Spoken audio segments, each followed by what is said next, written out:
Girl, I haven't been in a relationship for like 27 years, so. I can't with how extra and dramatic you are. What has your life on Hi-Fi?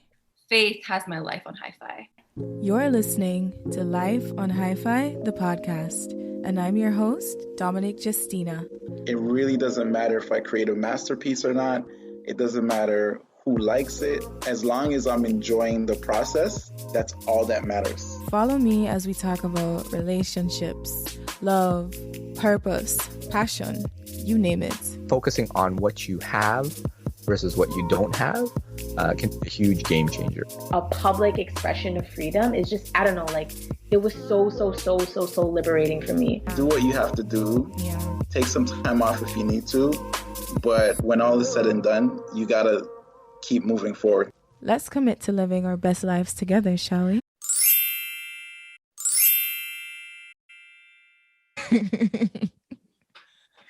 Honestly, I guess I want to ask this. Do you believe in having multiple soulmates? I do, because I also think that you're my soulmate. You think I'm your soulmate? One of my soulmates. Oh, girl. I meant soulmate in a romantic way, but okay. Oh, you meant in a romantic way. But that's the thing. I find that friends and family members, sisters, whatever the case, I find that these people can be your soulmate, but in relationship-wise, it's something different. But before I get to that point, I just want to remind you, I don't know if you remember this, but we were at an event and someone asked you if you were my roommate. You're like, oh, are you Romayleah's roommate? And you said, no, we're not roommates, we're soulmates. I don't know if you don't remember that. I don't remember that, but that sounds like something I would say. Very surprised. I think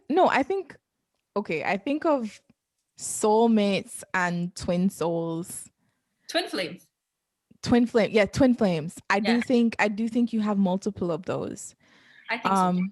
Yeah, for sure. But the thing is, I think you are able to channel the whole soulmate thing more broadly than everybody else. So maybe that explains why your energy is such a vibrant. Like, I always wonder, how does you go to Switzerland and you have this group of people who I'm sure you already feel like 2-3 of them are aligned with your energy and like soulmates for you. And I'm just like, how do you do that? Like, how do you do that? Perfect. I don't know. I've been, and my mom can co-sign to this if you're watching this. Hi, Mom. But she, from since I was a kid, she would always say to me, like, I always had a group of girlfriends. Like, she would always remind me of this. One time she dropped me off in primary school, and I give my friend like a hug, and we did the kiss. That's so cute. And she was like, oh my gosh. So I always had that like friends effect. That's the Ro effect, the Romayleah effect. I like meeting new people. When I go out, I don't know, maybe it's a thing that comes with being extroverted. Like I'm not shy when it comes to, meeting a group of new people and just making jokes. I find that jokes is always the way to like break that ice, and then I find that we're in a generation where people are more open to like, hey, add me on Instagram. Like the other day I met a barista at Starbucks, and now we're Insta friends, and she's like, hey, wanna go walk in the lake when you're free? And I'm like, I'm down.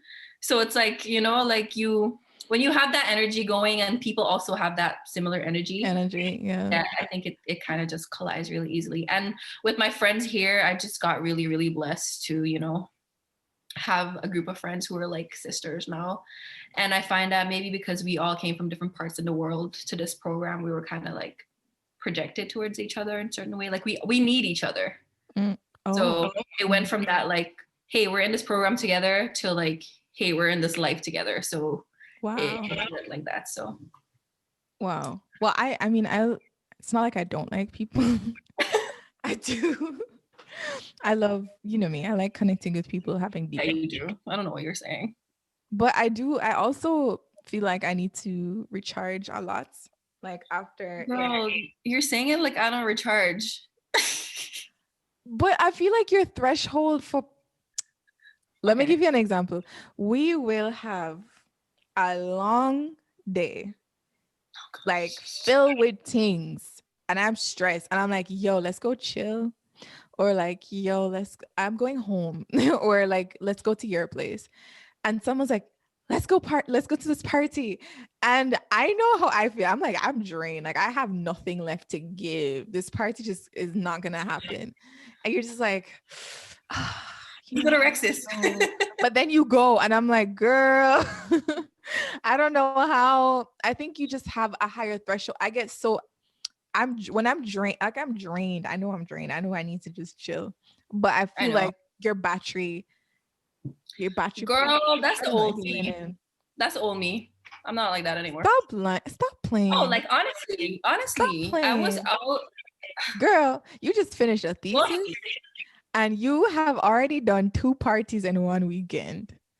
Am I wrong? Because I finished a thesis. God damn it. I think I am getting old. I can't stay past up until like we used to stay up all night in university. We would stay up all night for no reason. We would just sit there and talk. Honestly, we had nothing better to do.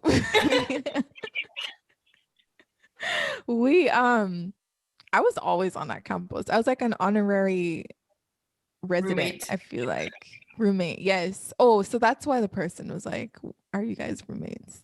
Yeah, maybe. Yeah. Maybe.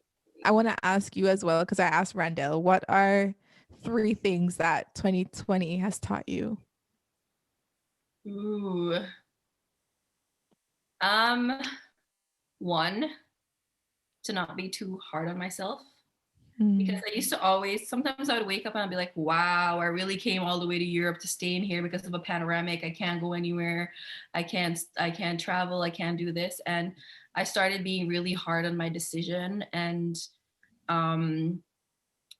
it actually really affected my mental health. It affected my school because I was so hard on myself that I was like probably borderline depressed. I had days where I would just not want to get out of bed and stuff like that. And it taught me that, hey, this is just a year and I'm not the only one who's going through this. And better days are ahead, and let go and let God. One other thing it taught me is that life is very short. Because during last year, I heard so many sad stories about people, getting sick and people losing their loved ones and all these other things. So it really taught me to appreciate what's important to me, family, friends, my health, and stuff like that. And just kind of enjoy the moment. I know that's a hard phrase to say in this time because it's like, okay, what moment? I have nothing to do. I'm just stuck in the house. But there's going to be a time where we're probably not even going to have days to stay in all day like that. We're going to be so busy again in the future. So it taught me that life is short, and I really, really had to trust God. Like, I'm here for a reason. God brought me here for a reason. I'm not here alone, and I can't do this on my own. And a lot of the days I'm like, okay, I'm going to get up and make this day better than yesterday and stuff like that. And I try to really rely on myself until I realized that I can't do it without his power. So amen. Of course, you're here for a reason. Girl, it was hard. It was so hard. I mean, being away from your family and your I know friends. You wanted to travel. Wait, I saw you in 2020 in the beginning. You came back. Yeah. Thank God you came back when you did. I wasn't even supposed to come back. Can you imagine? I know. Like, that's the only time you were able to travel. When you went back, that was it. Yeah.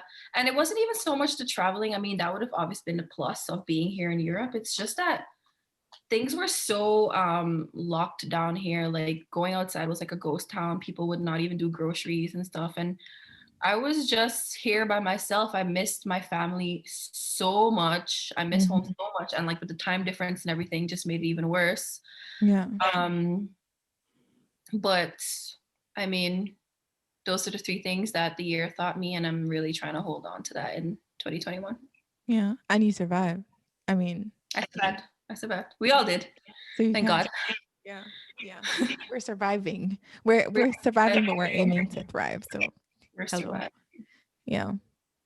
With 2020, you mentioned that there's going to be days when we go back to normal and we're just like, oh, like back in the hustle and bustle of it's all wanting. Girl, one day we will be, though. I don't want that, though. That's the thing. Like, that life where it's like 3 days work from home, 1 day work in the office kind of I want to work from home all day, every day, whenever I want to. Really? Yeah. Thankfully, I'm able to do that. Like I work at a tech company. Yeah. I do this podcast thing, but I also have a job at a tech company, and they're able to facilitate working from home indefinitely. I feel lucky to have that, to be in that position. But you know what it is with me? I grew up seeing my parents working from home. I didn't know the 9 to 5 or office style until I did it. Because my dad is a musician. True. His schedule is whatever he manifests, whatever he creates. Like it's so different from working a job. And then my mom has always been able to work from home. So that other life is a shock to me. It's a shock to my system. You actually hated it too, I remember. You used to complain.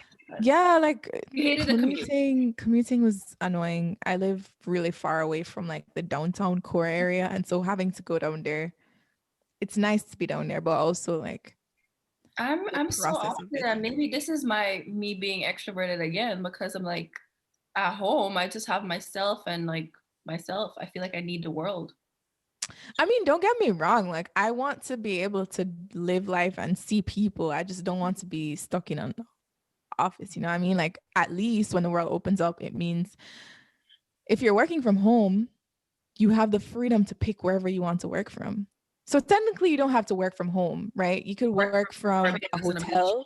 Yeah, you can work from a beach with strong Wi-Fi connection. Yeah. So I just like the freedom is such a, I think my spirit's animal is a bird. I don't know if I've told you. Oh my God, that's so cute. Really? Yeah. I always feel very comfortable seeing birds or like I imagine myself being able to take flight like they do.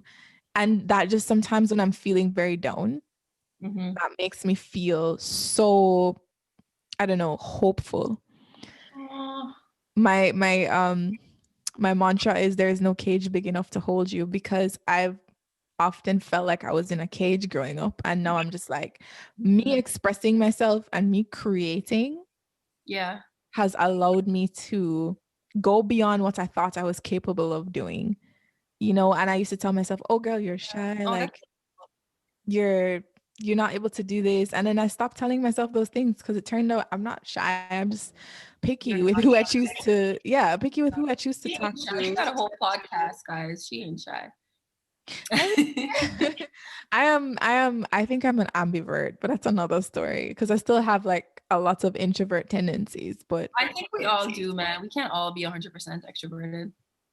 That's true. Even though I've met some people who talk like I'm doing right now. Not even that, just their energy is so loud, it fills an entire room. It's like, whoa. Yeah, I know. I know. I mean, I like the idea of like being able to work in different places, but I also like the idea of having that routine and waking up in the morning, getting dressed and going to work. I feel like I also like that. But maybe in the future, hopefully I can be able to choose like, hey, I'm going to come 2 days or 3 days, and then the other days I'll be in my PJs working from home or like on a beach or something. Yeah. But ultimately, freedom is being able to choose what you want. Right. Okay. I like that.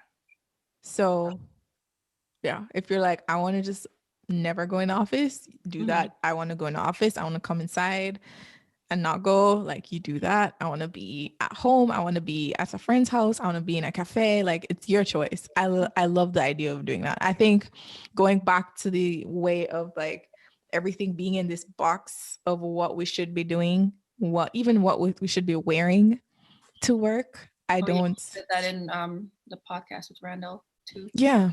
Half the time people are now just, they're wearing yoga pants to like meet Zoom meetings, and it's like, because we can. I love that. I think you have to know yourself too, because I get distracted easily. So if I was working from a beach, I'd probably be taking Instagram stories, if you know me, and not actually doing my work. So I kind of need my office, and that's why I try to separate like work from leisure. Because for me, like if I know I want to get a full day of a lot of work done, I spend 8 hours in the library, grind nonstop, and then I would come home and be lazy or whatever. But I can't I can't really put the two together. It's really hard for me to do. And that's something that I also struggle with, doing school from online, because a lot of times I would stay up late talking to you guys or my family, and then I can't wake up properly for school in the morning, even though it's online. And I'm like, wow, I really need to get my life in check. I get that. It's an adjustment for a lot of people. For me, it's like, this is what I grew up seeing, so I don't mind this at all. Welcome everybody to my norm. But also, I think the lessons that we've learned in 2020, I hope it helps too. Because I do like that. I do want us to go back to being open. Don't get me wrong. I do hope that it adjusts what those things are, though, for the better. So it's like a 2.0 version. It's not the exact same thing. It's like a nice medium. I think it's kind of a win-win too, because companies save light bill. Okay.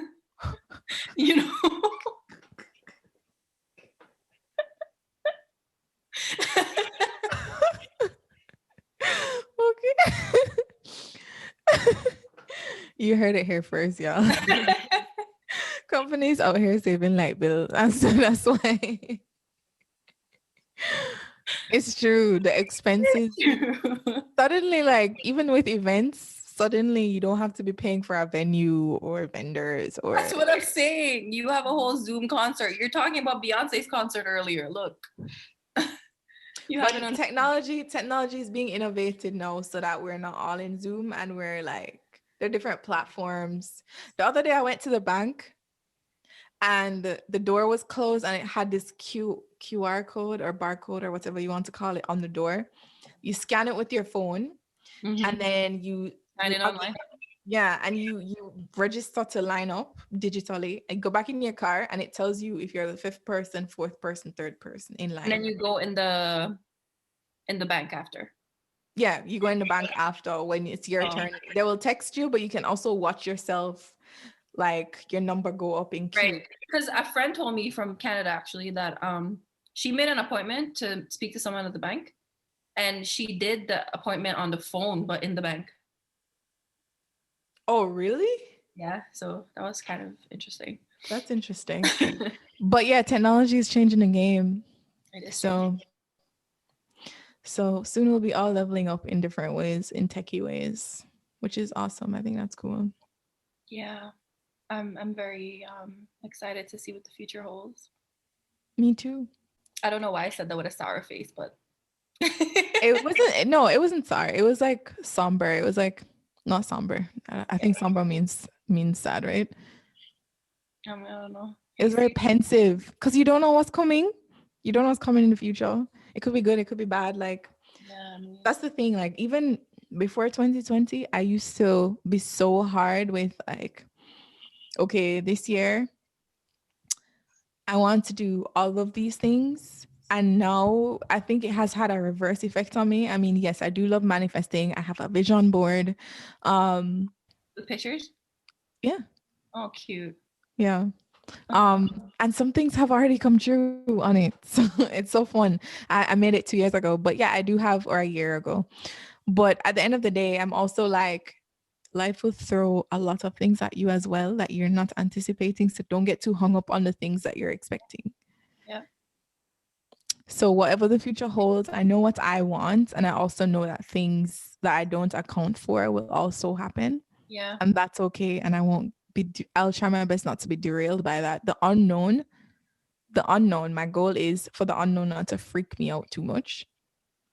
And that's also part of progression and not perfection, you know? Oh my gosh, we just went full circle. Yep, that is a part of it.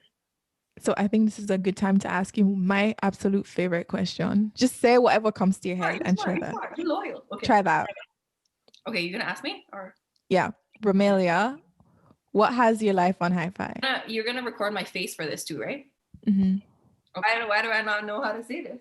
Completely make it your absolute own, even if the words switch up a little bit. Okay. When you say it out to me. Because you got this. You wrote this down. Like, this is coming from inside of you. Okay, wait, let me practice. Fate is impossible. What is wrong with me? Are you nervous, girl? Am I nervous at the end of the podcast? Why am I saying it is? Like how you have me like this. Give me an answer that's coming to your head right now. Forget what you wrote down. Just forget it. You wrote it down to help exercise your muscles. Just say whatever comes to your head and try that. Be loyal. Okay. Try that. Okay, you're gonna ask me or? Yeah. Romayleah, what has your life on Hifi? Faith has my life on Hifi. I feel like without faith, it's impossible to please God. It's impossible for us to fulfill our dreams and our purposes. And it's ultimately impossible for us to please ourselves. Amen. That was good. That was good. There you go.